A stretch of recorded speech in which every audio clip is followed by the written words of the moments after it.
Hey, everybody, welcome to the Hire My VA Team and Business Building Podcast, where we help you to reclaim your freedom through hiring and thriving with virtual assistants without breaking the bank, without breaking your bank. I say that all the time, without breaking the bank. There's no bank. Maybe it's a cross between brain and bank. yeah. Well, we don't want to break your brain either. All right. So I'm Dave Braun, who can't talk today, but I'm here with Larry, my friend.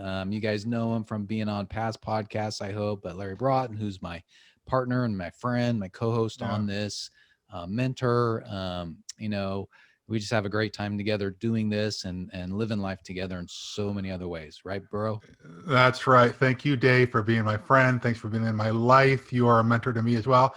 And I think we've got one of those relationships now where I think that people look at us like, I want a relationship like that. I had somebody tell me that the other day. Really? Like you and I learn from each other. We support each other. We see each other outside of our work as well. Yeah. And we're both committed. We are committed to each other in living life and together and being on the journey together. If you folks don't have someone like that in your life, you're missing out. Oh my gosh. Absolutely. Yeah. Absolutely. So, well, all right. Thank you. Yeah. You ready for the question? Well, let's jump in. Yeah. What do we got today? All right. So here's a question. Somebody says, I have no clue about fill in the blank subject. Okay. So they have no clue about a particular subject. Okay. So how do I know if the proposals that the VAs, the virtual assistants I'm planning to hire are good or correct? That's a good one. Yeah. It's a good one. And we've heard versions of this before. This is one of the tough things, Dave, when you're on the entrepreneurial journey, because oftentimes most businesses start out with 0 clients and 0 team members, and you as the business owner or entrepreneur have to be responsible for everything. Yes. And most of us don't know everything, right? And so maybe it's like you need accounting done. You don't know how to hire a VA to do your accounting. Or maybe you're a spiritual coach and you don't know how to have somebody do your marketing or your graphic design. It's those kind of things, or SEO, or whatever it is that you might hire a VA for. Well, this is why most people, or no, that's not accurate. This is one of the challenges that most entrepreneurs struggle with. Right. And it's this: you're not going to be a master at everything, but you have to know. You have to know the basics of every function in your business. This is why most people never become entrepreneurs. This is why they are wantrepreneurs, right? They have the desire to be an entrepreneur, but they don't have the guts or the courage or the time or the patience to learn at least a little bit about every position that's in the company, Dave. And so I think step one would be some online research. Yeah. Do a basic internet search for top 5 things I should know about hiring a whatever it is. There'll be a plethora of articles just on that. Guarantee if you just do that one thing, you're going to learn a lot about it. So I would start with that. I mean, 6 or 7 things come to mind right away. But what say you, Dave, on maybe that first step of just doing a flipping online search on the topic? Yeah, there's no reason why not, because you're going to get some pretty good information that should be, relatively accurate, and you can get up to speed enough, at least to kind of know what some of the questions to ask, but to start knowing the language and the lingo and all that, so that you can hopefully not be snowed as much. Right. Right. But one of the things that we talk about and we've seen in our masterminds and stuff, as we also want to rely potentially on our friends or colleagues. Now they've got to have a little bit of a background in that subject and see what their thoughts are and see what to look for, right? Because they've got some experience. Hopefully they've gone through a little bit of this, and they can kind of guide you as well on what to look for. Yeah, one of the classic mistakes that I see with that general approach is that I am in a bunch of different masterminds, skill-specific masterminds, and someone will ask a question that has nothing to do with these people's skill sets or experience. Like, hey, I need a Yeah. new logo. What do you guys think about this logo? Yeah. And it's a bunch of people who know nothing about emotional triggers. They don't know about the way the brain works. They don't know about marketing. So you got to be careful with that. You do. But going to your network, and it's the way you phrase the question, right? Whether you're going to your mastermind or your community or your friends or your family members, it's how you phrase the question. Like, what should I be looking for when I hire this position? And it's much more helpful to do that when you have a job description. Okay. So I think by developing a job description, that will help you. All right. So how do I find a job description for this position, Larry? There's job boards out there all over the place, and just go and do an online search for job description for. All right. And that's going to give you all kinds of things, because a lot of organizations will list what are the qualifications that I'm looking for and what are the skill sets and experience that this person might have that you never would have even thought of before, right? So this is all part of your online research, I think, to start with. Yeah. Now let's assume that you've done some research, and you know, I guess a great analogy to this is when you're going to, you know, a lawyer or a doctor, or you know, an attorney, or like you said, an accountant. You know, you've really got to have a little bit of education ahead of time. One of the things that you can make a mistake. It's like, oh, my arm hurts. And you go to your doctor and you trust them totally to give you the right exact answer. And they say, well, just here's a bunch of pills and all that stuff. Well, you know, are you sure that they're not really getting, you know, you want them to get to the root cause of it, not just treat the symptom. Right. So I think you've got to, in anything in life where you're trying to solve a problem, right? That's why you're hiring somebody. You're wanting to solve a problem. You've got to like have an idea of what some of the solutions are going to be ahead of time. Right. And then, like you said, that goes into your position profile, et cetera. Go ahead. Yeah, I was going to say this does take a lot of research, and I know that there are a lot of people out there that are like me, and you don't like going down and reading through a bunch of articles. Guess what? I would lay dollars or donuts that video sites like YouTube will probably have this same question. You know, just go into YouTube and listen to it instead of going online and researching it. But there's something to be said about if this is really an important task in your business, is to just try it yourself. If you can try it yourself, you know, I wouldn't suggest that, you know, like do surgery on yourself, right? But it might be a low risk task that you can try yourself and see how difficult is this thing to accomplish. Now, keep in mind, there are strengths that may prevent you from actually doing it really well. But during the vetting process, once you have talked to your network, you've talked to your mentor, you've talked to your coach, you've talked to your mastermind, you've talked to anybody you know, you've gone onto LinkedIn and found people that are in your network that you can ask some of the questions like, what should I be looking for? And you come up with a job description. Once you start actually interviewing people, one thing to consider is judge them based on the questions that they're asking you. That might be really interesting to find out. But a question that I like to ask, whether I'm hiring someone that's going to be working in my office or a VA, is ask them what could go wrong. What could go wrong during this project that I'm asking you to do, or what could go wrong in the day-to-day function of being the blank, whatever position is you're hiring them for. And this becomes kind of an acid test question, right? So that's something I would actually have you consider as well. Yeah, I mean, I think you could put a twist on that, right? And say, in your experience. Yeah, there you go. In your experience, where have you seen people fail at this? Oh, that's good. Yes. Yeah, that's really good. Yeah. Okay.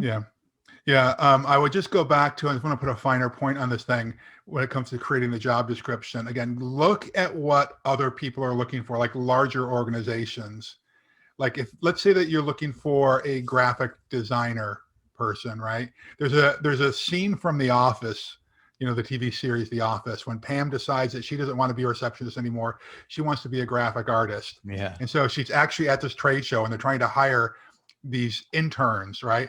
And so on the sly, she goes and speaks to this this recruiter who are hiring graphic artists. And he starts listing off all these different programs and software programs that she's supposed to know about. And her eyes just get big. Like she has no idea what this person is even talking about. Right. So in a job description, it would say, hey, you need to know Quark or Photoshop or whatever. These might be terms you've never even heard of before. Right. But you might see that larger companies are requiring that. And there might be a reason you ask why. Okay. Yeah, I agree. So those are some things that kind of come off the top of my head, Dave. Others that you think might be helpful? Yeah, and at some point, so I think we've gotten to the point where you've gotten yourself a little bit of education. You know what questions to ask. You've checked around to the different job descriptions and created your own position profile. And now at some point you're going to be talking to people, right? So, like that was a great question about where have you seen people fail at this or what could go wrong? But then as part of the process, I think a key thing is going to be, you got to have the person, whoever you're talking to, give you some results or show you results of what they've done. Those speak a lot louder than, even testimonials in my mind, those speak a lot louder. Or testimonials / references is what you're talking about, right? Yeah. I mean, they hopefully whatever you're asking them to do, they can give you some kind of results. Like, hey, I did, like if it's SEO, I increased traffic to their site by 50% in 6 months, or whatever that is. As long as it's verifiable, because people can come up with this kind of make stuff up. But yes, looking for a portfolio, seeing a sample of their work, like a copywriter, for instance, that's a pretty standard position that people are looking for in VAs. Get samples of their work. But one of the things, Dave, that we offer or suggest oftentimes is have folks do a project for you first. Right. See what the results are, right? And even if you have a couple of people doing multiple projects for you at first, right? Or you can have them give the same project to two different candidates and see who provides the better product. Because I just want to remind people, you're not just hiring for that specific skill set. Yeah. You're hiring for someone who shares the same core values that you do, that communicates effectively with you, who gets along well with you and your team members and your clients, if that's part of the job description or the position profile, right? So it's not just, hey, who's got the most experience or can do this the fastest. You got to look at the whole health of the person that you're going to be working with. Oh yeah. Otherwise you could be making some big mistakes. Even if they can do the job, they may not do it the way you want. They may not mesh with you, and they may be there only for a short period of time. Yeah. Right? And when you're asking for the testimonials or the references, if they can't give them to you, ask them why, not in an accusatory tone.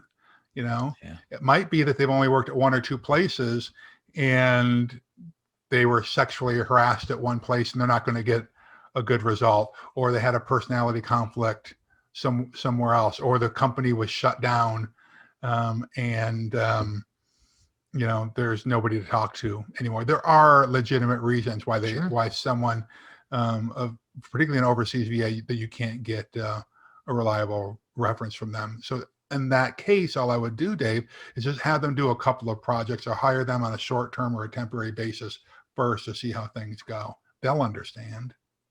Yeah. And one of the things that I just realized as we were talking, a great way to vet them is, I was listening to a podcast today and they were talking about frameworks. In other words, frameworks on how to do things. And I was thinking that would be a really good question. So let's take the example of you're hiring somebody that, that's going to do a bunch of logos for you, right? You can ask them, what is your framework or what is your process for creating a logo? Right. So they should be able to articulate something like logo. So I talk to the client and I get what their best colors are. And then I talk to the client, figure out what kind of emotions that they want. Right. And so then I start Anyway, so there's that whole framework or process that they should have an idea of how they would do that if they've done that before. Yeah. So it seems like we've hit several items. We've talked about, Dave, asking them your acid test question, what could go wrong. We've talked about doing online research into some of the basic requirements of this task. We've talked about talking to your network of coaches or mentors or mastermind groups or friends. We've talked about getting testimonials. We've talked about trying the job yourself. We've talked about judging them based on a question that they might ask you, or that they might ask you during the interview process. Clearly go through the HireMyVA program, right? Mm-hmm. There are ways there. Did we talk about testimonials? Did I mention testimonials or references? Yeah. So there's a lot of ways, right? But to do this, but there is not an easy. Well, I shouldn't say easy. There's not. Some of these are simple. Maybe they're not easy. But it is going to take an investment of your time, and I want to make sure that we're clear on this. This is an investment. Okay. Yes. If you ultimately want to have freedom in your life, freedom in your business, it's going to take a little bit of effort on the front end. In fact, we just did it. We just finished up a interview podcast with one of our clients, and this is what he talked about, right? That is an investment. That one of the things that he did for years in his business is he would just hire somebody and not even really know whether they were effective or not. He'd say, here's your job, go do it, and couldn't figure out why there was so much turnover. But then when he invested time in the front end by following the recipe that we provide in HireMyVA, he started seeing productivity skyrocket to the point now where he's got 4 VAs now and about to hire his 5th. So think about all of this as an investment, okay, in your business and in yourself. Yeah, and you would think that anything, being really general here, almost anything worthwhile in life requires an investment of time. Things just don't happen right away, except, if you want to put some money down and win the lottery, well, 1 out of millions get that, right? But that we're not talking about that here. If you want to build the business the right way, you've got to invest some time at learning how to do it. Yeah, right. You have to. Any other thoughts on this, Larry? No, I don't have any other thoughts on this right now.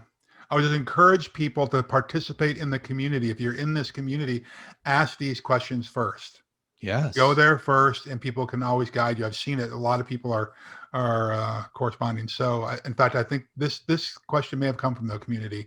So this is why we're doing this. That's right. That's right. All right. Well, thank you, everybody, for being with us today. It's been fun. And remember, building a team is the way to reclaim your freedom. And of course, we're here to help you. 3 things we'd love for you to do right now. We'd really, really appreciate it. Number 1, subscribe to this podcast if you haven't already done so. Number 2, give us a rating. We'd love a 5-star rating, but rate us however you want. But then number 3, most important, is go to HireMyVA.com for more information on our course and the community, the really valuable part that Larry talked about. Because remember, even without experience, you'll learn how to prepare for, hire, and thrive with virtual assistants. Larry and we talked about one of our clients. So we've helped him a lot. Like Larry said, he's hiring his 5th VA right now. So we've helped a lot of folks. We'd love to help you too. So just go to HireMyVA.com for more information. Anything else, Larry? Yeah. Do yourself a favor, folks. Do the world a favor. Do your community a favor. Go do something significant today. God bless you. God hold you. God keep you. All right, my friends, go get them. All right. Bye, everybody. Bye.